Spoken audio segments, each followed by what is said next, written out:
Practical exam full confusion అయితే అయింది guys. Hey guys, welcome back to my channel. ఈ రోజు పొద్దున్నే నేను కాలేజ్ అయితే వచ్చిన గాయస్, ఎందుకంటే మాకు ప్రాక్టికల్ ఎగ్జామ్ ఉంది. ఇక్కడ సైడ్ టర్న్ చేసుకుని మా ఫ్రెండ్ వాళ్ళ ముఖాలు అయితే చూడండి గాయస్ ఎట్లున్నాయో.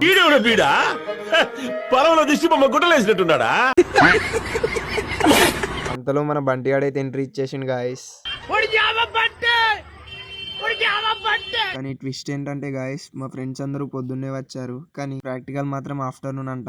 ఆఫ్టర్నూన్ వరకు అయితే వెయిట్ చేసినాం గాయస్. ప్రాక్టికల్ అయితే అయిపోయింది, ఇక రిలీఫ్ రా బాబు. మా ఫ్రెండ్ గాని నేను ఫ్రూట్ జ్యూస్ అయితే తాగినాం గాయస్. బస్ అయితే ఎక్కి ఇంటికి రిటర్న్ అయితే అయినాం. ఇంటికి వచ్చిన తర్వాత బండి ఆడైతే ఒక విషయం చెప్పిండు. అది ఏంటంటే స్కూల్లో ఈ రోజు టీచర్స్ డే అయిందంట. వాడి అలా సోషల్ టీచర్ అయిందంట గాయస్. ఇంతలో పండుగ వచ్చి నా హెయిర్ స్టైల్ ఎలా ఉందిరా బ్యాక్ సైడ్ చూడని అన్నాడు గాయస్. ఇక చీకటి అయిందని చెప్పేసి మిల్క్ తేవడానికి అయితే వెళ్ళినా గాయస్. మిల్క్ షాప్ లో నా వెయిట్ ఎంత ఉందో చూద్దాం. ఇక బకెట్ పక్కకు పెట్టినా, కానీ మైనస్ చేయలేను వెయిట్ ని. మైనస్ అయితే వేసిన గాయస్, నా వెయిట్ చూడండి. వీడియో నచ్చితే లైక్ చేయండి గాయస్. Thanks for watching.